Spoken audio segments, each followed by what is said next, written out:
यदि यहां मेरा मित्र संकट में है तो वहां तुम्हारा ज्येष्ठ भी संकट में है अर्जुन।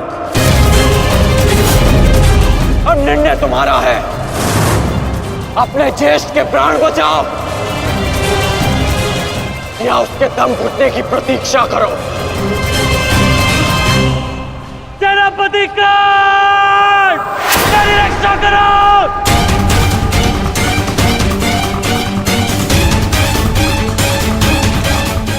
संभव। भीम तो बंधन में बंधा है, फिर दुशासन क्यों चीख रहा है?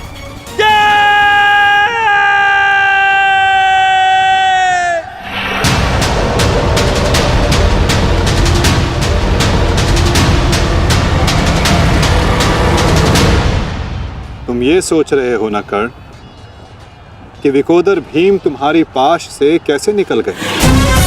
कदाचित तुम भूल रहे हो कि विकोदर भीम पवन पुत्र है और पवन को कौन रोक सकता है?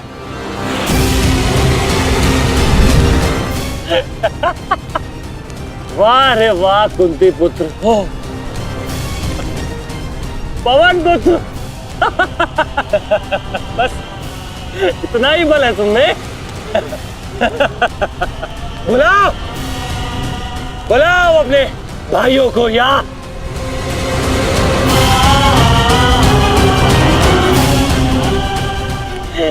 5 पिताओं को।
क्या कहा था तुमने? आज फिर से पांचाली का वस्त्रण करेगा। मैं आज और इसी क्षण तुम्हारे प्राण हर लूंगा, घृणित दुशासन।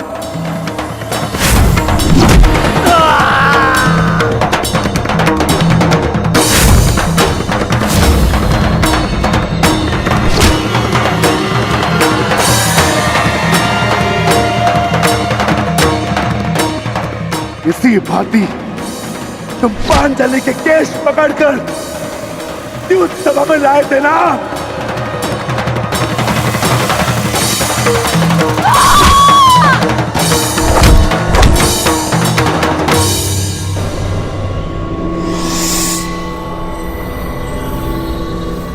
बुला दुशासन, बुला बुला अपने उस ज्येष्ठ भ्राता को जिसके कारण आज तेरी यह दशा हुई है। बुला अपने 98 भाइयों को जो तेरे कारण और तेरे ज्येष्ठ के कारण धरती और नरक के मार्ग में फंसे हैं। बुला दुशासन, बुला। आज तो तू बुला तुझको।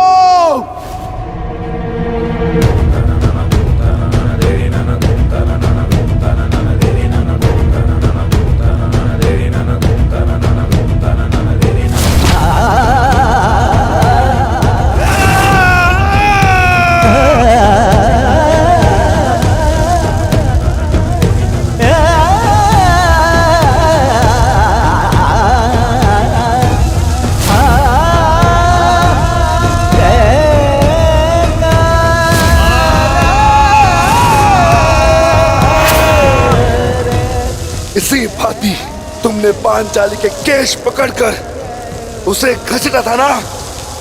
चल दुशासन।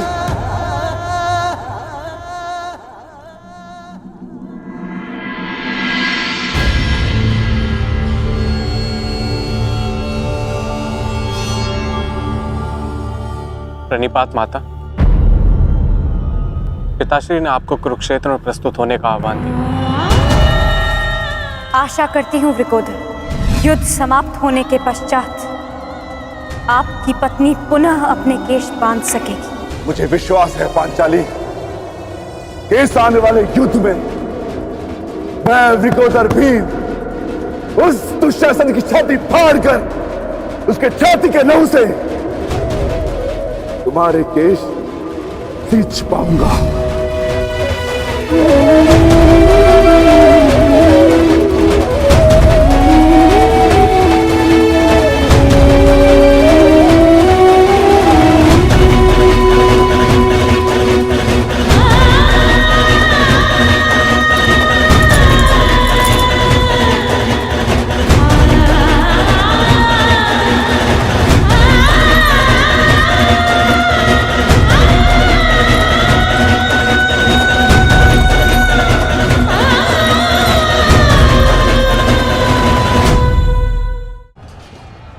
भ्राता भीम की पुकार का अर्थ तो समझ रहे हो ना दुर्योधन?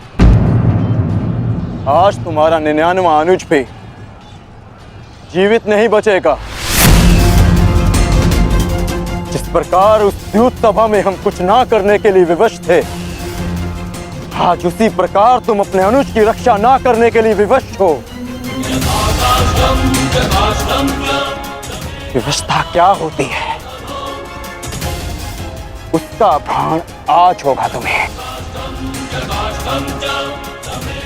तुम्हारा अंत करने से पूर्व तुम्हें तुम्हारे किए कुकर्मों का भान कराना आवश्यक है दुर्योधन।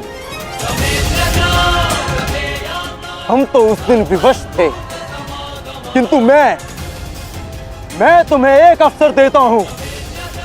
सूर्य अस्त होने में अभी 2 घड़ी शेष हैं और तुम्हारे अनुज के पास थी।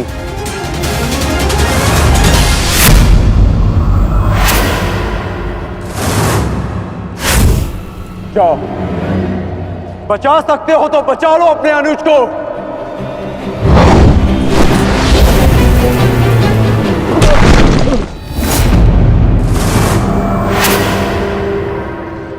जाओ दुर्योधन, दौड़ाओ अपना रथ और बचा लो दुशासन के प्राण। कर चलो।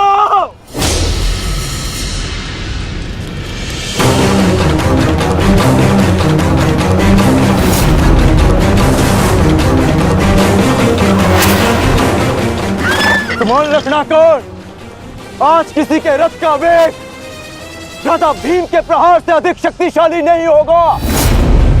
आज पांचाली के अपमान का प्रतिकार लेने से कोई नहीं रोक सकता राजा भीम को।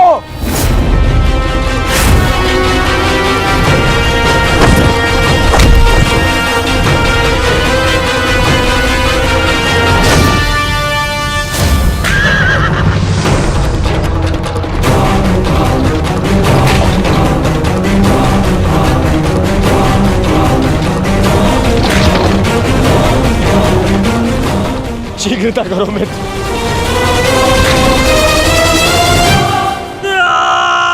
चीखो दुशासन चीखो, इतना चीखो कि अंधा युग तुम्हें सुन तो सके कि जिन्हें द्रौपदी का क्रंदन दिखाई ना दिया उन्हें तेरा ये रुदन सुनाई तो दे। चीखो दुशासन कि संसार को संदेश मिले कि क्यों किसी स्त्री का अपमान नहीं करना चाहिए।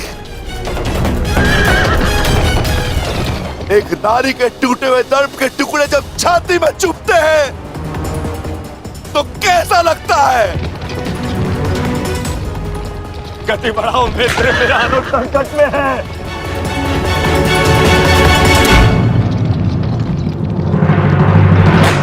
इस बाएं हाथ से तुमने द्रौपदी के केश पकड़े थे ना, स्मरण है ना नीच।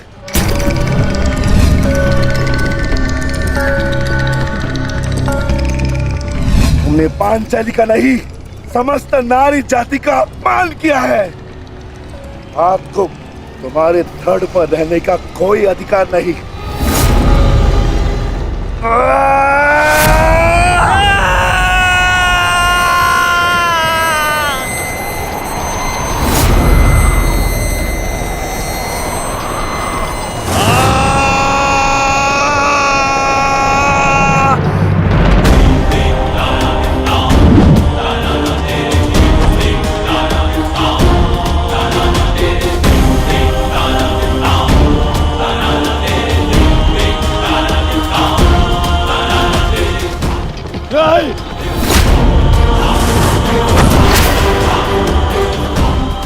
इसी दाएं हाथ से तुमने द्रौपदी का चीर पकड़कर खींचा था ना।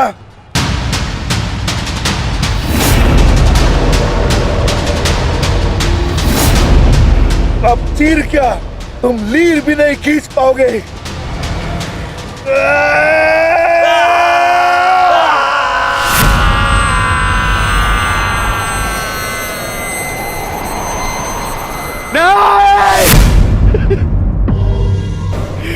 बस करो संजय, बस करो, मुझे कुछ और नहीं सुनना।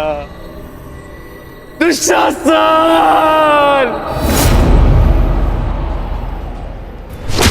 इसी छाती को पीट पीट कर तुमने पुरुषार्थ का ढोल पीटा था ना, अपने पुरुष होने का दम भरा था ना।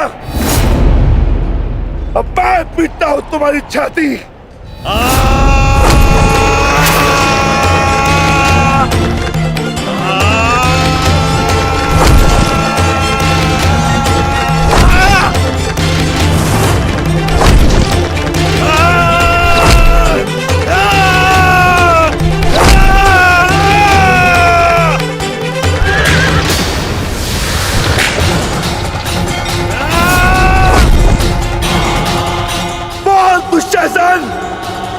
तुमने क्या कहा था पांचाली को? बोल, तुमने क्या कहा था पांचाली को? वैश्या! बोल दुशासन, फिर से बोल।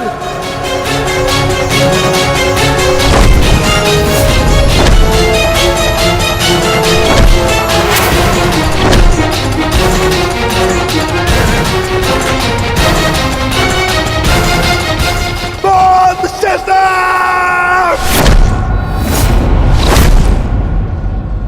दुशासन, बोल।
मैं पांडुपुत्र था, मैं देवपुत्र था। तुमने मुझे क्या बना दिया दुशासन?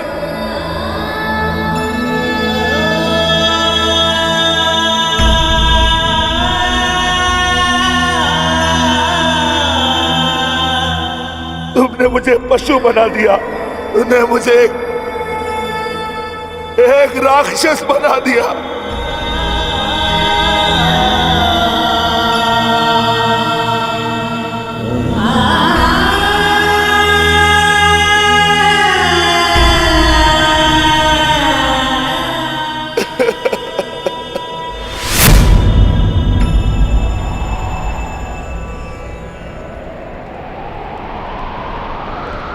मैंने अपनी प्रतिज्ञा पूर्ण की पांचाली,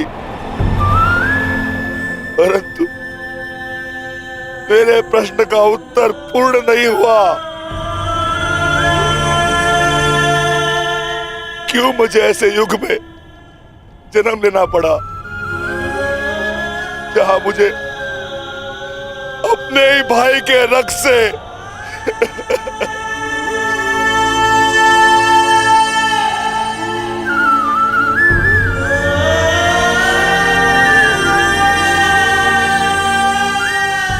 ऐसा क्यों हुआ पांचाली? ऐसा क्यों हुआ?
देख रहे हो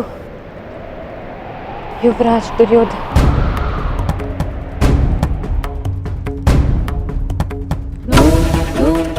देख रहे हो अंगराज कर्ण, ये लहू, ये रक्त, ये 5 गांव ना देने का मूल्य नहीं।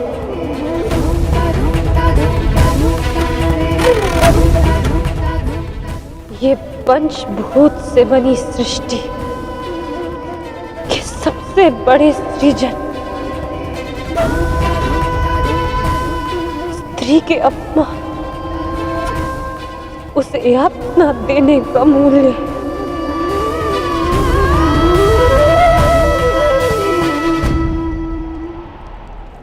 एक स्त्री, एक माता, एक पत्नी का जब जब अपमान होगा,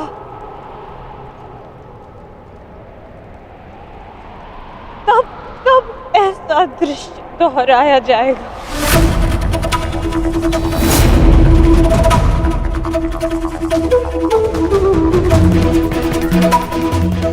तब तब ऐसा दृश्य दोहराया जाएगा दुर्योधन।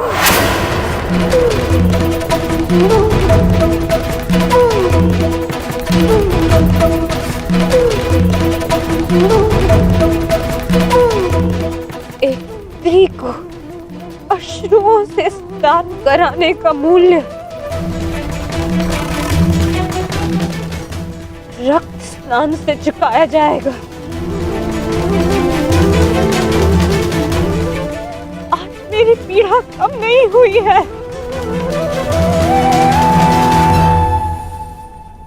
और बढ़ गई है।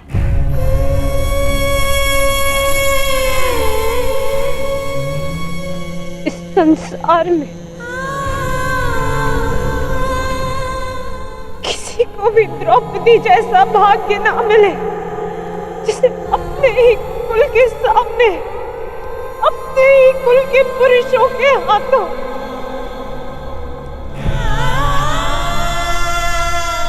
अपमान सहना पड़ा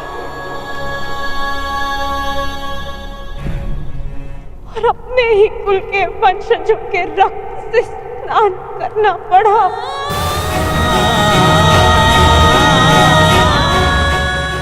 हे ईश्वर, इस संसार में किसी को भी द्रौपदी बनाकर जन्म मत देना।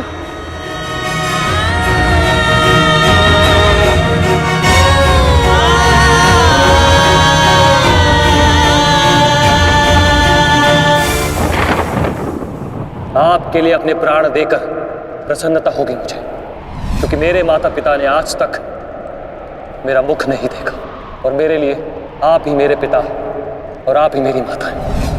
मेरा भाई, मेरा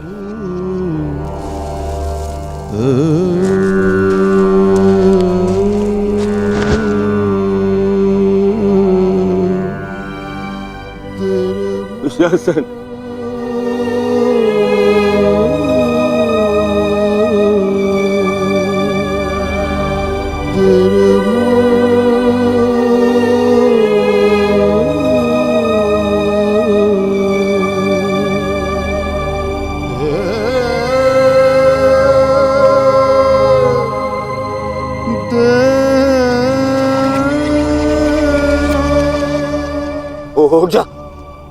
उठ जा, देख, युद्ध समाप्त हो गया है। तेरी बुझाए, तेरी बुझाओं के बल के सहारे ही तो मुझे संसार पर राज्य करना था।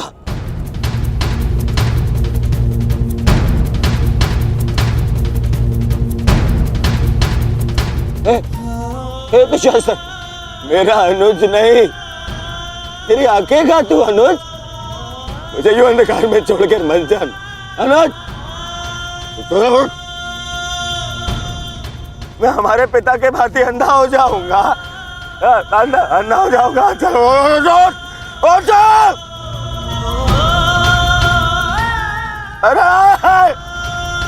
अरे इसकी बुझाए क्या है? अरे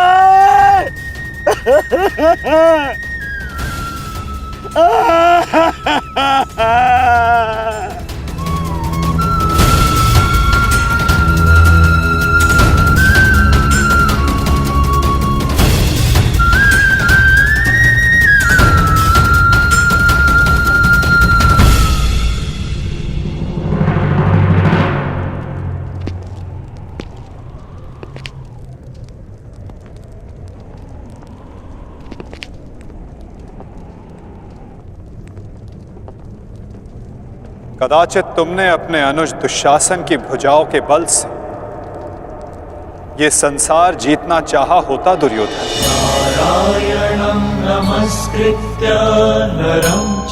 तो आज सारा संसार तुम्हारा दास होता, किंतु नहीं, तुमने इसकी भुजाओं के बल से एक स्त्री का वस्त्र हरण करना चाहा दुर्योधन। कदाचित तुमने इसकी दुर्जयता के बल से तीनों लोकों पर शासन करना चाहा होता दुर्योधन, तो आज तुम्हें वो भी मिल जाता, परंतु नहीं, तुमने ऐसा नहीं किया दुर्योधन। तुमने अपने अनुज दुशासन के मन में कुटिलता और कुचक्र का षड्यंत्र रच दिया। कदाचित तुमने अपने नेत्रों को उचित मार्ग दिखाया होता दुर्योधन, परंतु तुमने अपनी उन आंखों से महाविनाश का स्वप्न देखा।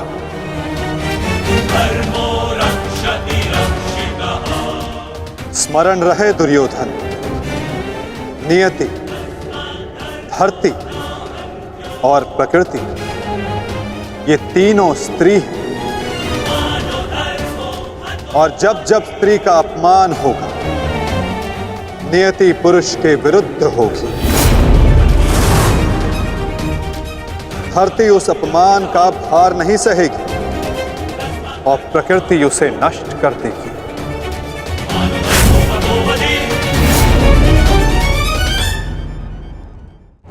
क्यों खेला तुमने जुआ दुर्योधन? क्या तुम्हारे अनुजों में, क्या तुम में पुरुषार्थ कम था जो द्यूत खेलने की आवश्यकता पड़ी?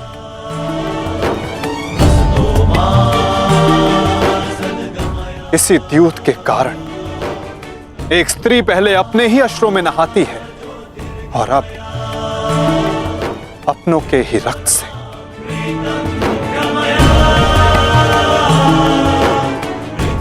क्यों किया तुमने ये लालच दुर्योधन? क्यों रचा ये कुचक्र? इसी द्यूत, इसी कुचक्र, इसी लालच के कारण रचता है ये युद्ध, ये महाविनाश, ये महाभारत।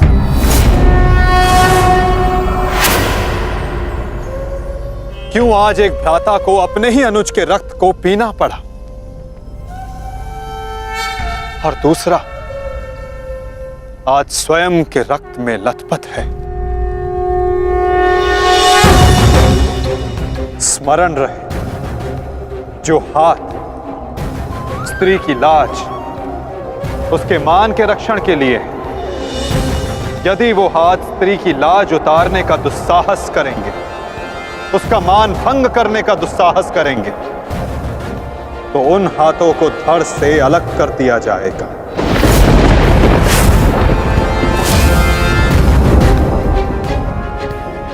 जो वस्त्र हरण करेंगे उनका प्राण हरण होगा। जब जब किसी की आंखें अनुचित होता देखना स्वीकार करेंगी, तब तब उन आंखों को बंद होना होगा।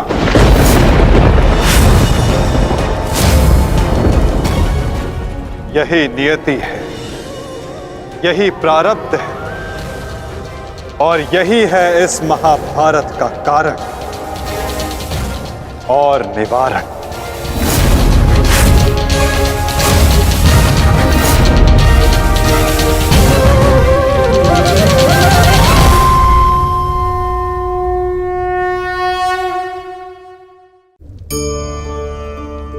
इन भिन्न भिन्न प्रकार के पात्रों को देख रहे हैं आप? क्या आप बता सकते हैं कि इन पात्रों में क्या रखा है? आपको लग रहा होगा कि इसमें भिन्न भिन्न प्रकार के द्रव्य है ना? परंतु ऐसा नहीं है। इन सभी में एक ही जल है। देखिए,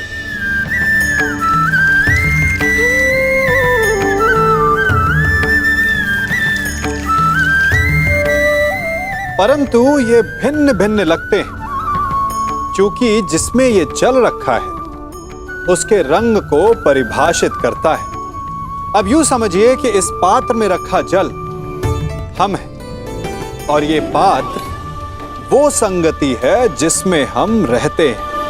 हमारी संगति के गुण धर्म हमें, हमारे व्यक्तित्व को, हमारे संप्रेषण को बहुत प्रभावित करते हैं। इसलिए अपनी संगति पर जिनके साथ रह रहे हैं उन्हें चुनने में सावधानी बरतें, क्योंकि जल को अपना पात्र चुनने का अधिकार नहीं है, किंतु हमें अपनी संगति चुनने का अधिकार अवश्य है। जो वस्त्र हरण करेंगे उनका प्राण हरण होगा। जब जब किसी की आंखें अनुचित होता देखना स्वीकार करेंगी, तब तब उन आंखों को बंद होना होगा।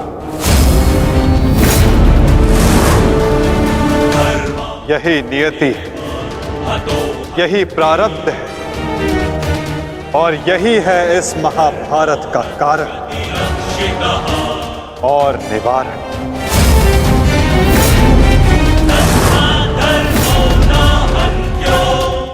अधर्म की ओर धर्म के बढ़ते बाणों को रोकने का प्रयास करने वालों को बाणों की शैया पर विश्राम करना होगा। जो अधर्म की आज्ञा पर शीश झुकाएंगे उन्हें स्वयं का शीश कटाना होगा।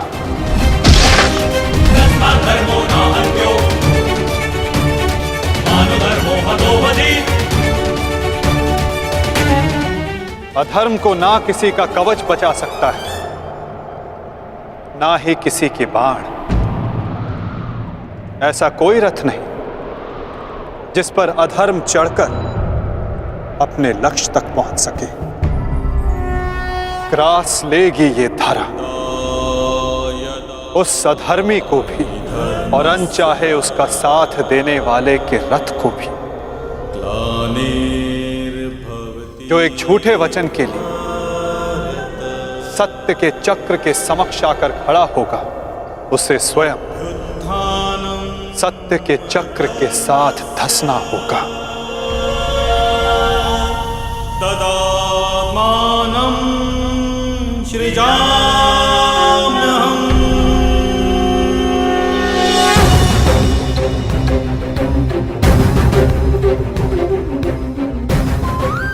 ये तुम्हारे अपमान का नहीं, समस्त स्त्री जाति के अपमान का प्रतिकार है पांचाली। संसार को समझना होगा कि कभी किसी स्त्री को प्रतिशोध के लिए ना ललकारे,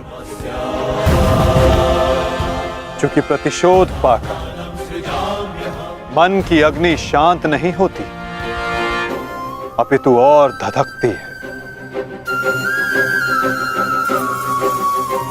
यही है इस महाभारत का संदेश और नियति का उपदेश।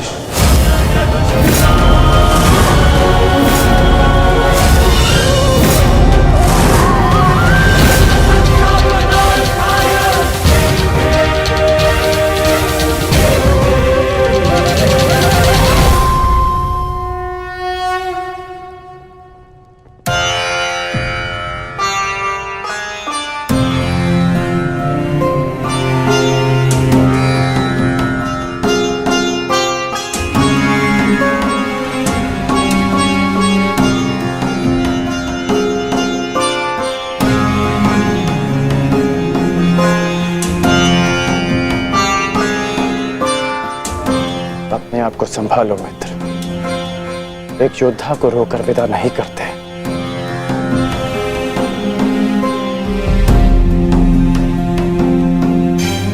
हम तो शासन का बलिदान जो व्यर्थ नहीं जाने देंगे। आगे बढ़ो मित्र, अपने अनुज की अंतिम विधियां पूर्ण करो।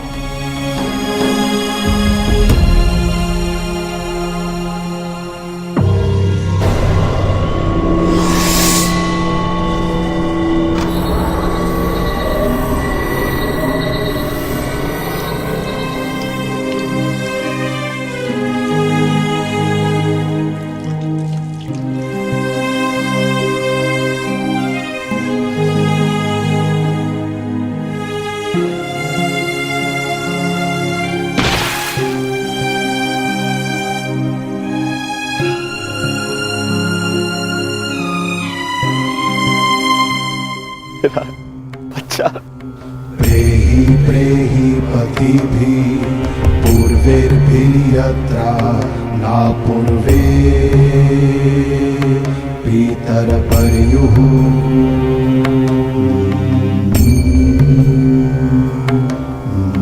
भूभराजना स्वधया वरुणं च दिवम्। पुत्र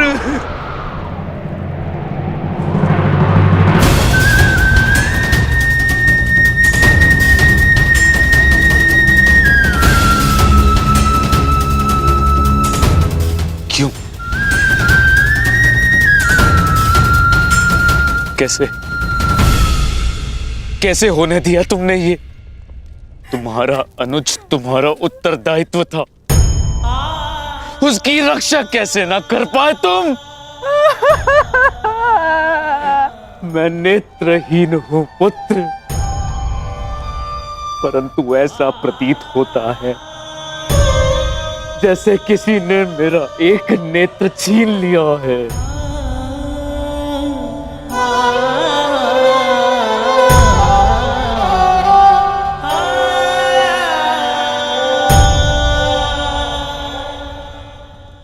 कहते हैं सर्वनाश उत्पन्न होने पर जो उसे आधा बचा ले पुत्र, वो ज्ञानी होता है पुत्र।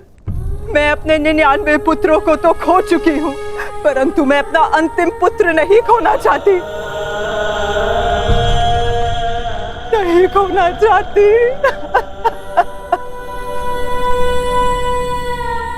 बंद कर दो ये महाविनाश दुर्योधन, और लौट चलो। किसी को तो रहने दो जो हमारा पिंड दान कर सके।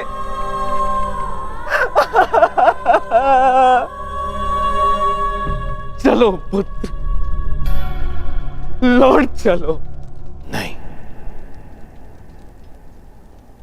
अब इस युद्ध को रोका नहीं जा सकता। मैं इस युद्ध के ऐसे पड़ाव पर पहुंच चुका हूं जहां से पीछे लौटना संभव नहीं। ये दलदल या तो मुझे निगल जाएगा और या मैं इसे समाप्त कर दूंगा। अब या तो उन पांडवों का अंत होगा और या तो मेरा। नहीं, उससे पूर्व कदाचित ये युद्ध नहीं रोक सकता। अब ये युद्ध ना मुझे राज्य के लिए लड़ना है और ना ही सम्राट बनने के लिए। ये युद्ध करना है प्रतिकार के लिए। जिन पांडवों ने मेरे 99 भ्राताओं का वध किया, उनके वंश का समूल नाश करूंगा मैं।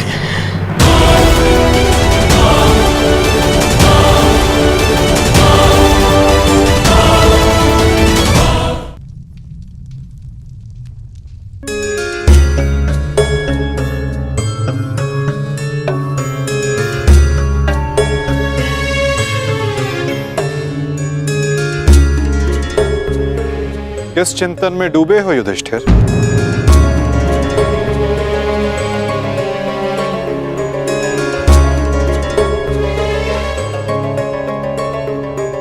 प्रणिपात वासुदेव।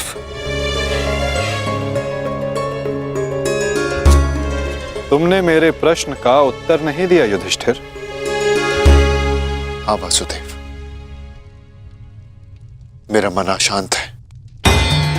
बुद्धि पर जैसे भ्रम की धूल से जमी है। समझ में नहीं आ रहा है वासुदेव कि इस महायुद्ध से हमें क्या प्राप्त होगा। आश्चर्य, धर्मराज के मन में ऐसा असमंजस। वासुदेव, मैं आपसे निवेदन करता हूं कि मुझे धर्मराज कह के मत पुकारिए। इस धर्म युद्ध में बिखरे अधर्म की छींटें मुझ पर भी पड़ी हैं। मैं धर्मराज कहलाने योग्य नहीं हूं वासुदेव। युद्ध में शरीर और सेना के बल से अधिक महत्वपूर्ण आत्मबल होता है युधिष्ठिर। और इस प्रकार युद्ध के मध्य में सम्राट का मन दुर्बल पड़ जाए, ये उचित नहीं है। तुम ये मत भूलो युधिष्ठिर कि ये महायुद्ध केवल तुम्हारा नहीं है, ये संपूर्ण भारतवर्ष की उस प्रजा का भी है जो न्याय चाहती है, जो अधर्म से मुक्ति चाहती है, जो तुम्हें हस्तिनापुर का योग्य उत्तराधिकारी मानते हैं, जो तुम में भारत का योग्य सम्राट देखते हैं। इस युद्ध में तुम्हें सम्राट बनते देखने के लिए अनगिनत सैनिकों ने अपनी आंखें बंद कर ली युधिष्ठिर, और आज भी अनगिनत सैनिक सज्ज हैं अपना बलिदान देने के लिए। एक सम्राट का कर्तव्य है कि वो अपनी सेना, अपनी प्रजा का मार्गदर्शन करे, ना कि स्वयं दुविधा में फंस जाए।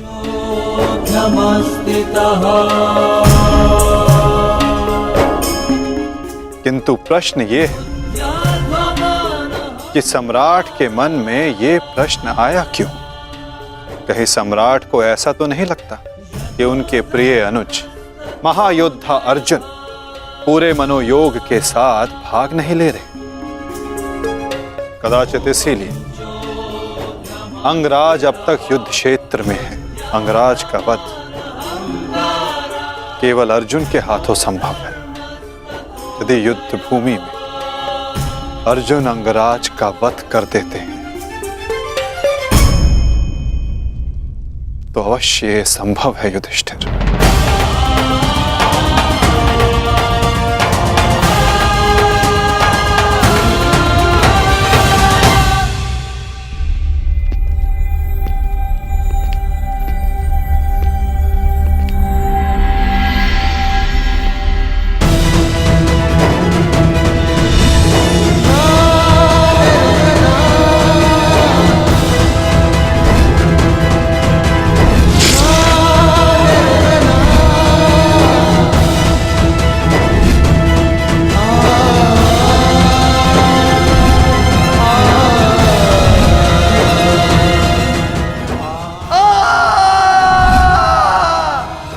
मैंने जीवन भर परिवर्तन के लिए संघर्ष किया, क्योंकि जब भी मैंने ऐसा किया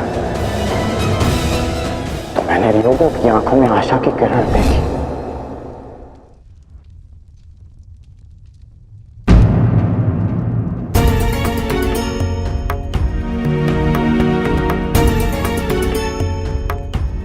जिस परिवर्तन के लिए तुम लड़ रहे हो उसके लिए सबसे पूर्व तुम्हें सशक्त होना होगा कर्ण। कुछ समझ नहीं पा रहा हूं वृषाली। लगभग अपने सारे प्रिय खो चुका हूं। हमारी अगली पीढ़ी जिसके लिए मैंने परिवर्तन का स्वप्न देखा था वो तो बची ही नहीं। फिर इस परिवर्तन का क्या लाभ?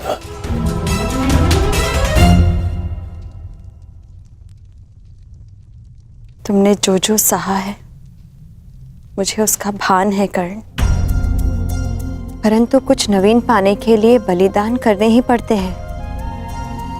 युद्ध में योद्धा वीर गति प्राप्त करता है ये भी जानते थे। धन की, प्राण की, अपनों की हानि होती है ये भी तुम जानते थे कर्ण। फिर आज ये उद्विग्नता क्यों? इस समय तुम कौरव सेना के सेनापति हो अंगराज, और तुम्हारी सेना को तुम्हारे मनोबल की आवश्यकता है। उन्हें एक सशक्त सेनापति चाहिए, ना कि एक टूटा हारा योद्धा। हम सबको तुम पे विश्वास है कर्ण, मुझे तुम पर विश्वास है। तुम ही हो कर्ण जो ये परिवर्तन ला सकते हो।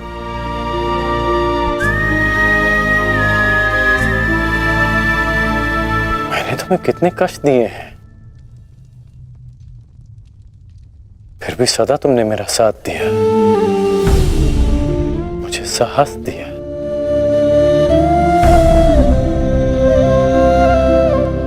मैंने सदैव परिवर्तन चाहा है,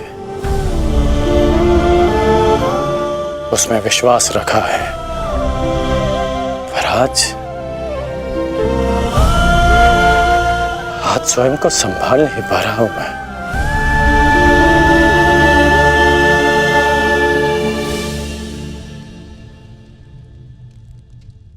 स्वयं को संभालो सर सेनापति, इस तरह टूटो मत, क्योंकि अगर तुम टूटे तो परिवर्तन का वो स्वप्न टूट जाएगा।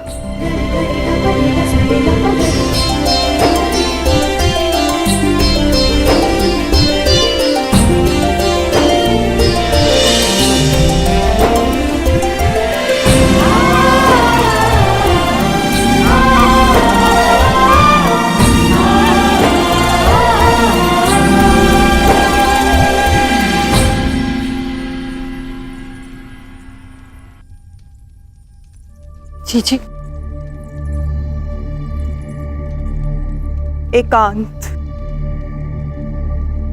जी, मैं कुछ मत कहो कुंती। समय ने मुझे उस मोड़ पर लाकर खड़ा कर दिया है जिस मोड़ पर ना तो मेरे पास कुछ कहने के लिए है और ना ही सुनने के लिए। तुम्हें स्मरण है तुम्हें वो समय कुंती जब हमारे हस्तिनापुर में हर्ष, खुशी, उल्लास और आनंद होता था।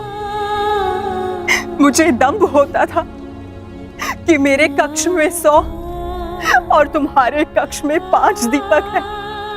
परंतु आज मेरा ये कक्ष अंधकार में डूब गया है। एक एक करके इस अभागिन माता ने अपने 99 पुत्र खो दिए हैं। परमात्मा से 100 पुत्रों की माता होने का सौभाग्य पाकर भी आज मेरे दोनों हाथ खाली हैं।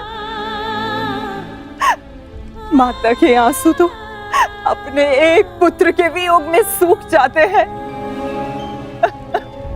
परंतु मैं अभागिन गांधारी अपने 100 पुत्रों के विलाप के लिए अश्रु कहां से लाएगी कुंती? कहां से लाएगी? ऐसा नहीं है दीदी, ये दुर्भाग्य नहीं, हमारी असफलता है। दीपक का दर में जलना ये तो संभालने वाले के हाथ में है कि वो उस दीपक से प्रकाश करवाता है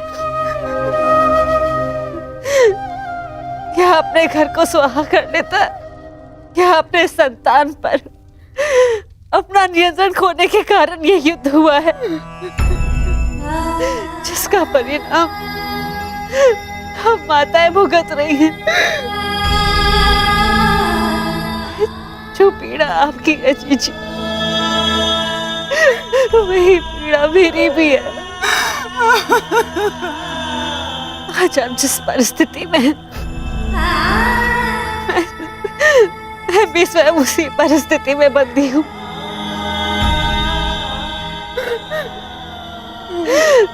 भाइयों को लड़ते देख कौन सी माता प्रश्न हो।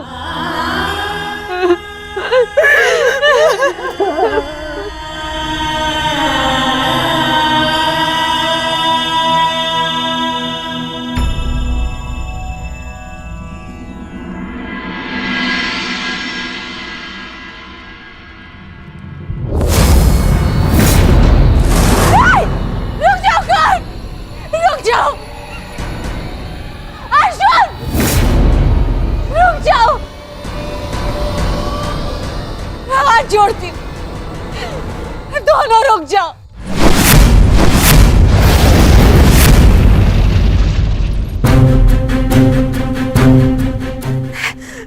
ऐसा नहीं होने दूंगी।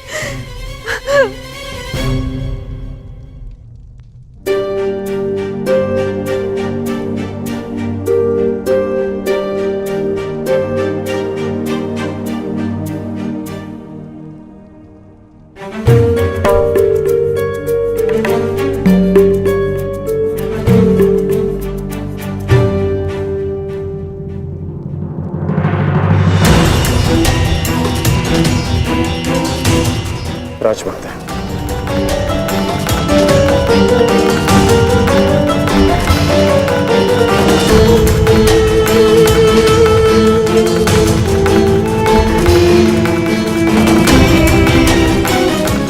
बड़ी बात राजमाता, ऐसा क्या हो गया कि आपको इस समय यहाँ आना पड़ा? कुछ शुभ शब्दों ने मेरे मन को व्याकुल कर दिया है। मैं समझ सकता हूँ। जिस माता के सारे पुत्र युद्ध पर हों, उस माता का मन व्याकुल होना स्वाभाविक है। बात ये नहीं है, मैंने दुस्वप्न देखा है। कैसा दुस्वप्न? तुम बांध छड़ा आगे जा रहे हो, अर्जुन भी सजा है और तुम दोनों ने बांध संधान कर दिया और मैं बीच में आ गई, किंतु तुम दोनों ने बांध छोड़ दिया। फिर क्या हुआ? फिर मेरा सपना टूट गया। जो स्वप्न आपने पूरा देखा ही नहीं, उसके लिए आप व्यथित क्यों हो रही हैं? मैं व्यथित हूं क्योंकि बाण किसी का भी हो, किसी की भी छाती भेदे, पीड़ा मेरे को ही होनी है। संसार की दृष्टि में आपकी कोख 5 बार भरी है। यह आपका दुर्भाग्य था या मेरा प्रारब्ध? हमें इसे स्वीकारना होगा राजमाता। तुमसे विनती करती हूँ, इस युद्ध को त्याग दो। क्या ये विनती आप अर्जुन से कर सकती हैं? बताइए।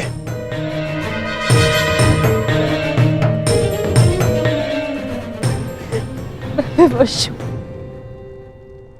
परंतु हम विवश नहीं हैं पुत्र।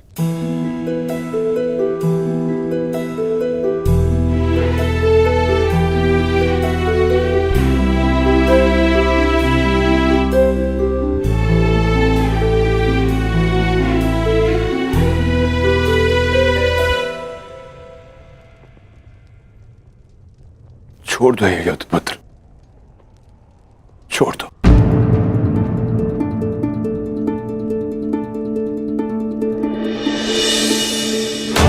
पिताश्री, आपके पिता के आदेश के साथ साथ हमारा आदेश भी सम्मिलित है पुत्र। छोड़ दो ये युद्ध पुत्र। ये युद्ध परिवर्तन के लिए नहीं, विनाश के लिए।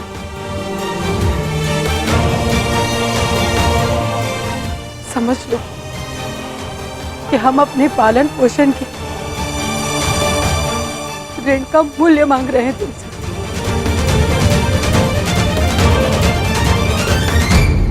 लौट चलो पुत्र, लौट चलो।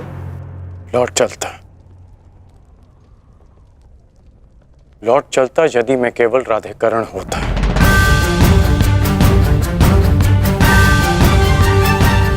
अब मैं कौरव सेना का सर सेनापति हूं पिताश्री, मैं नहीं लौट सकता।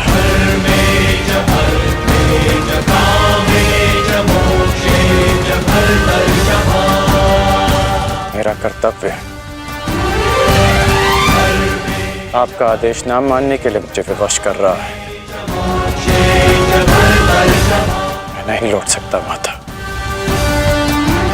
ब्रह्म मुहूर्त में देखा गया सपना असत्य नहीं होता है पुत्र।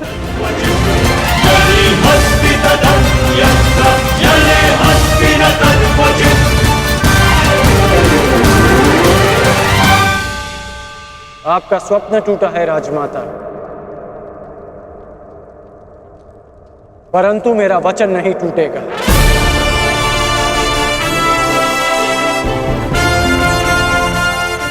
सूर्योदय होने को है, मेरा अर्घ देने का समय हो गया।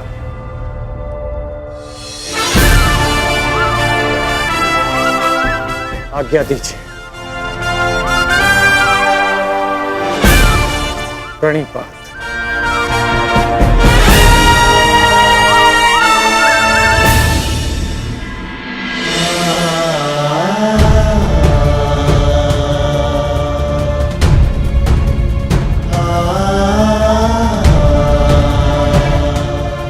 आज्ञा दीजिए पिताश्री। आयुष्मान भव।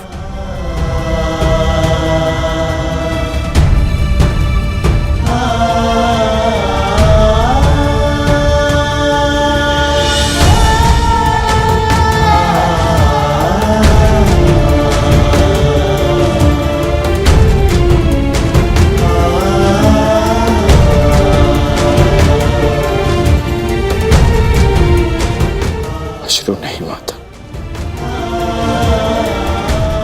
चलता।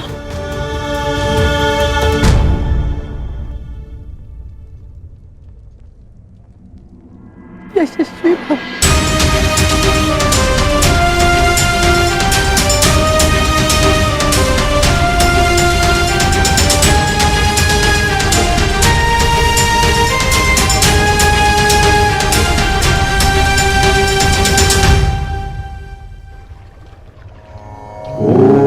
सूर्याय नमः। ॐ भार्गवे नमः। ॐ खगाय नमः। ॐ श्री सवित्रे सूर्यनारायणाय नमः।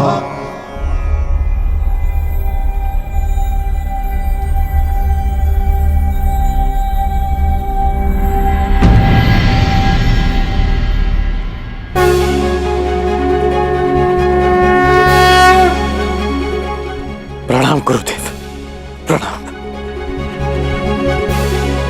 आयुष्मान भव पुत्र, आयुष्मान भव।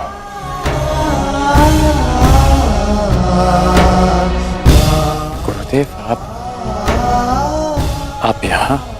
मैं तुम्हें कुछ स्मरण कराने आया हूँ राधे। मुझे स्मरण है गुरुदेव, ये अर्घ्य देते समय मुझसे कोई कुछ भी मांगे उसे मैं पूर्ण करूंगा, और ये मेरा सौभाग्य होगा यदि मेरे गुरु मुझसे कुछ मांगे। आदेश दीजिए गुरुदेव। मैं तुमसे कुछ मांगने नहीं आया हूं पुत्र, तुम्हें कुछ और स्मरण कराने आया हूं। क्या गुरुदेव? जब तुम मेरे पास दीक्षा के लिए आए थे तो मैंने तुम्हें ब्रह्मास्त्र, ब्रह्मशिरास्त्र और ब्रह्मांड अस्त्र देकर भी उसे तुम्हारे लिए निष्क्रिय कर दिया था। स्मरण है मुझे, मैंने तब भी कहा था और आज भी कह रहा हूं कि गुरु का श्राप भी आशीर्वाद होता है।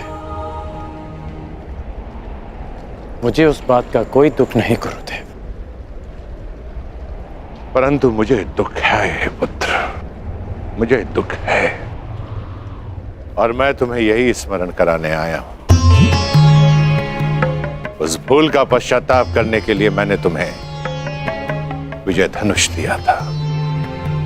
मेरा श्राप तुम्हारे साथ है और पश्चाताप भी पूर्ण हो। समय आ गया है कर्ण, उस विजय धनुष को धारण करने का।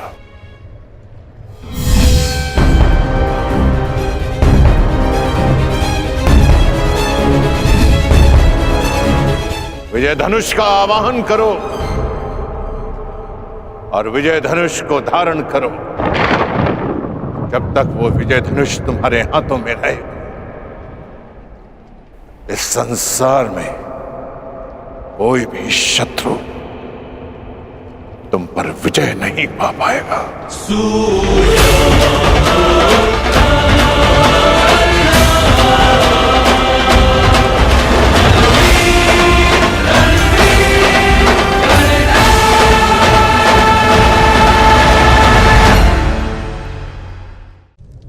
हम सभी के जीवन के लिए मित्रता बड़ी महत्वपूर्ण है। हम सभी अपने जीवन में अपने अपने मित्र चुनते हैं। मित्र वो होता है जिसके साथ रहने में, जिसके साथ समय बिताने में आनंद मिले। किंतु क्या मित्रता का अर्थ केवल इतना ही है? मित्रता होनी चाहिए जल और दूध की भांति।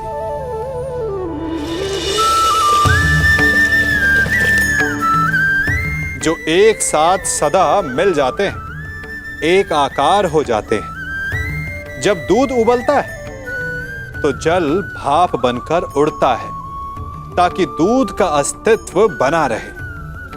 जब यह मिश्रण उफनता है तब दूध पात्र से पहले गिरता है ताकि वो जल को बचा सके। मित्रता भी इसी प्रकार होती है, किंतु यदि दूध में तनिक भी खटास आ जाए तो वो दूध को फाड़ देती है। ठीक इसी प्रकार यदि मित्रता में संदेह आ जाए तो वो मित्रता को समाप्त कर देता है। इसलिए मित्र बनाएं, किंतु झूठे संदेह से सावधान रहें। जब तक तुम्हारे पास विजय धनुष है, इस संसार में कोई भी शत्रु तुम पर विजय नहीं पा पाएगा। मुझे अनुमान है कि क्यों आप मुझे आज विजय धनुष का स्मरण कराने आए हैं। मैं आपको विश्वास दिलाता हूं कि एक चिरंजीवी गुरु का शिष्य आज मृत्युंजय बनेगा, जिसके सामने मृत्यु भी सर झुकाकर आएगी।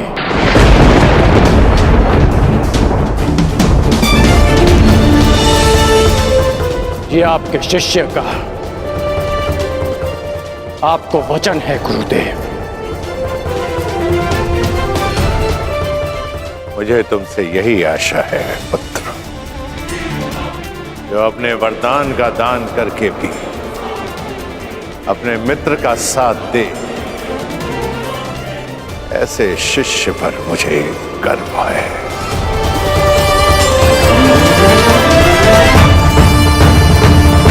परशुराम को कोई इसलिए स्मरण करे या ना करे कि उसने धरा को 21 बार क्षत्रिय विहीन कर दिया था, परंतु संसार परशुराम को इसलिए स्मरण अवश्य करेगा कि उसके शिष्य गण ने अपने वचन को निभाने के लिए अपने आप को कवचहीन कर दिया। मैं कृतार्थ हुआ कर्ण, कृतार्थ। दिव्य दृष्टि से बाण शक्ति से जीते ये सारा रण, शांत चित्त धरे आत्मबल भरे जीते हर बाधा कण। छूट ना पाए लक्ष्य हो चाहे सूक्ष्म सा छुपा हो कण।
स्मरण रखना पुत्र, मैं चिरंजीवी हूं, परंतु तुम्हें मृत्युंजय बनना है। मृत्युंजय।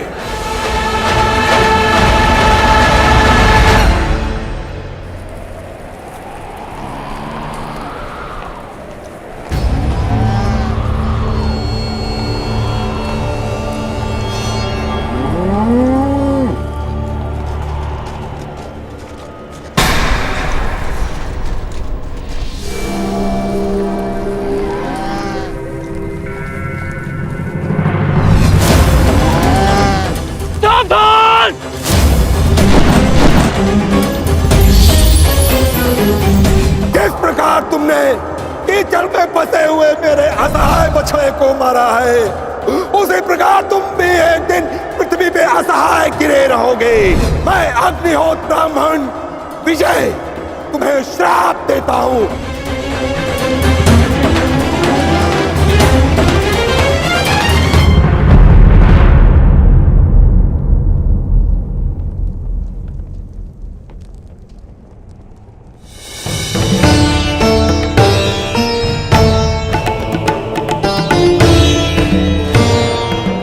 प्रणिपात माधव।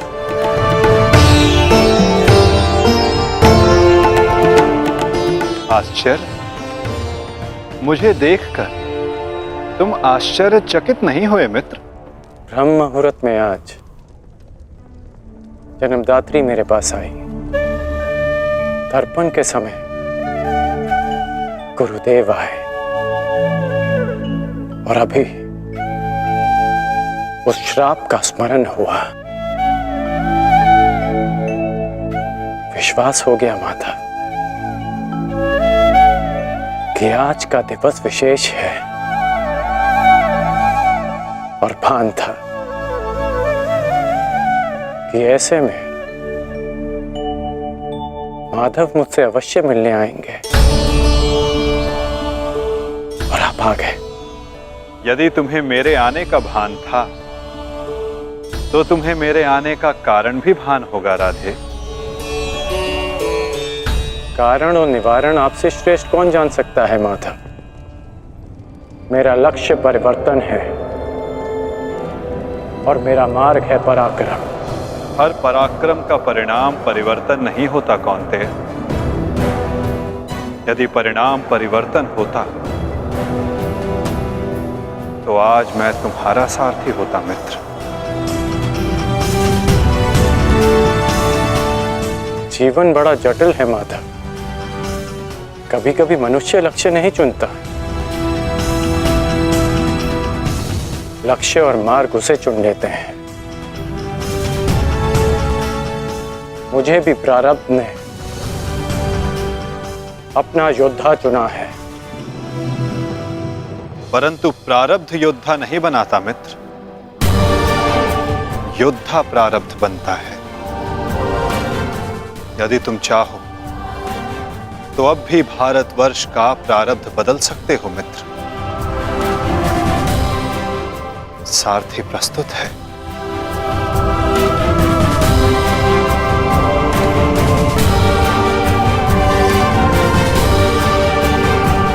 विलंब हो चुका है माधव। ये सारथी अपना रथी चुन चुका है और ये रथी अपना मार्ग। मित्र, कुछ मार्ग नए प्रारंभ पर नहीं, एक अंत पर ले जाते हैं।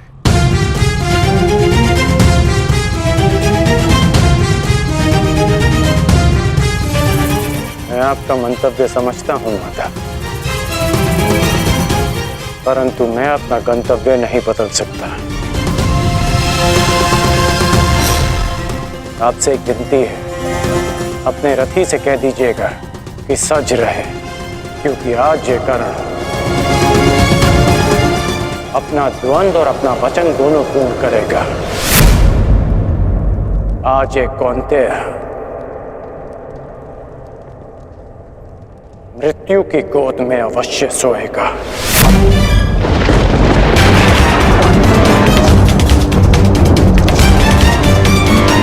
क्या ये तुम्हारा अभिमान है मित्र?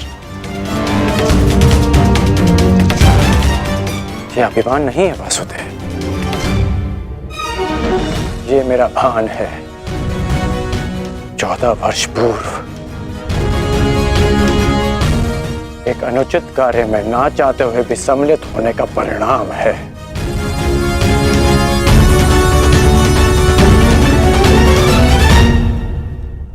आपने उचित कहा था माधव कि आपका चयन आपका भविष्य चुनता है, और मैं अपना चयन कर चुका हूं। माधव, आपकी मुस्कान सदा मन को शांति देती है। प्रणिपात माधव।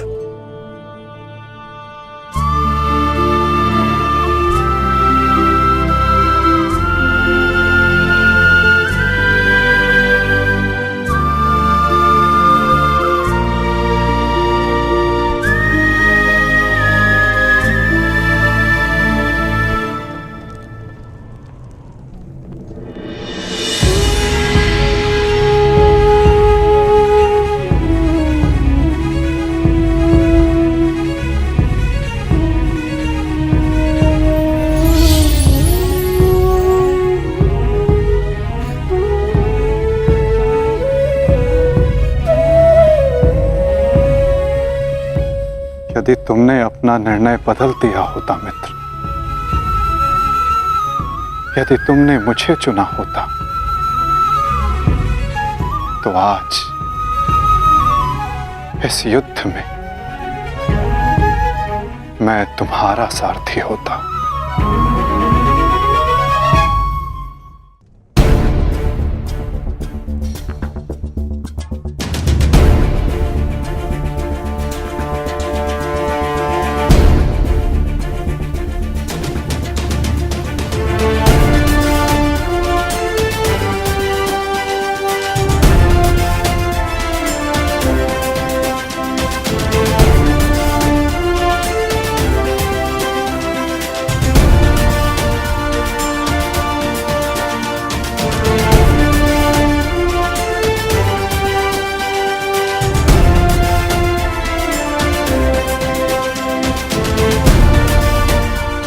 जो मन में है वो कह दो वृषाली।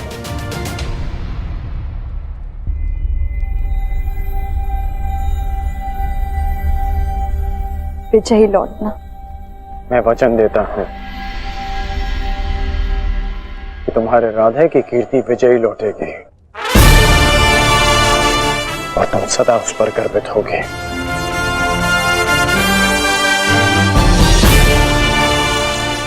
मेरे पश्चात तुम्हारे पास या तो परिवर्तन होगा या मेरी कहानी। मेरी व्यवस्था ने तुम्हें बहुत प्रतीक्षा करवाई है वृषाली, परंतु मेरा शौर्य तुम्हें निराश नहीं करेगा।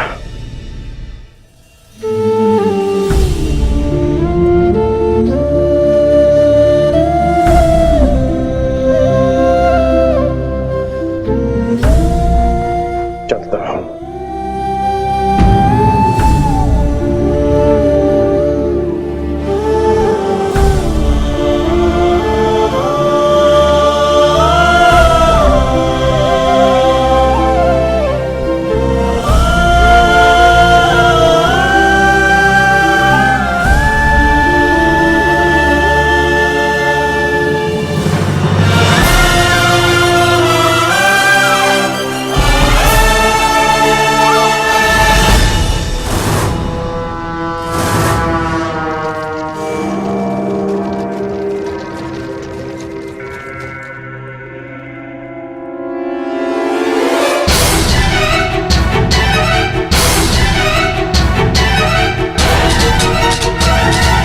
जैसा कि मैंने कल कहा, मुझे अब इस युद्ध में विजय नहीं, उन पांडवों के शीश चाहिए।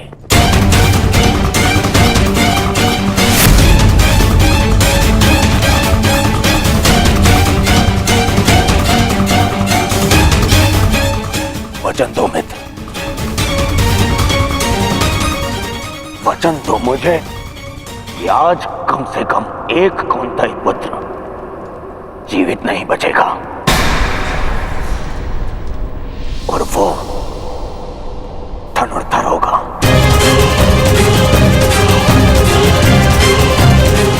मैं वचन देता हूं।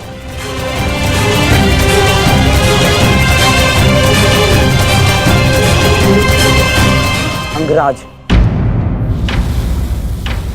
मुझे मेरे दुशासन की मृत्यु का प्रतिशोध चाहिए, बस।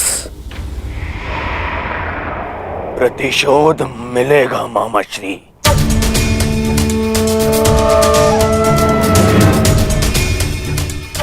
जब कर्ण ने कह दिया कि कौंतेय धनुर्धर सूर्यास्त नहीं देखेगा, तो वो नहीं देखेगा। अच्छा, युद्ध में महाबली कर्ण तो पिछले एक सप्ताह से हैं और लगभग अर्जुन से ही इनका द्वंद्व हुआ है। प्रश्न तो ये है कि ये द्वंद्व अधूरा क्यों रह जाता है प्रतिदिन? क्यों? क्या कारण है कि अर्जुन प्रतिदिन बच जाता है? प्रतिदिन क्यों? कहीं ऐसा तो नहीं कि अंगराज कर्ण के बाणों में अब वो तेज नहीं रहा? यदि तेज नहीं होता तो आप जीवित नहीं बचते गांधार राज। मैं अर्जुन से श्रेष्ठ धनुर्धर हूं और ये मैं आज सिद्ध करके रहूंगा।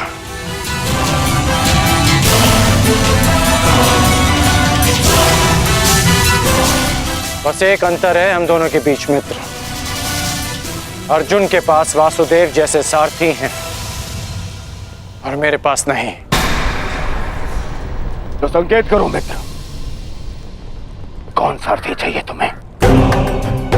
तो मैं चाहता हूं कि आज एक सूत पुत्र का सारथी एक क्षत्रिय बने। कौन मित्र? मैं चाहता हूं कि आज मेरे सारथी मद्रराज शैले हों।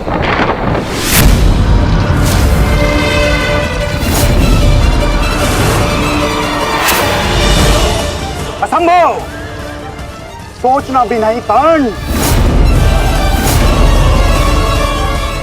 यदि मुझे यह प्रस्ताव दिया गया तो इसी क्षण मैं युद्ध छोड़ता हूं। यह प्रस्ताव नहीं, आदेश है मद्रराज।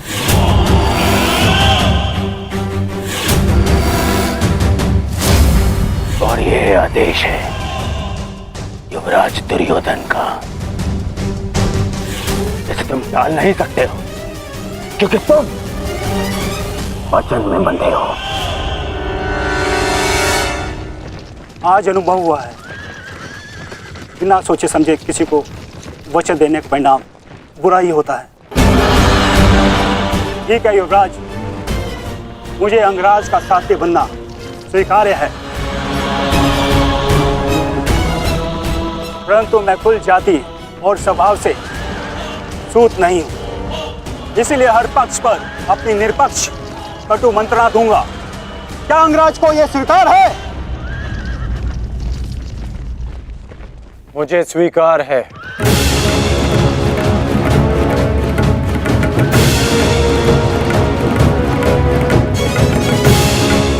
आप रथ की राह संभालिए, युद्ध की भागदौड़ मैं संभालता हूं। ठीक है अंगराज, मुझे भी स्वीकार है।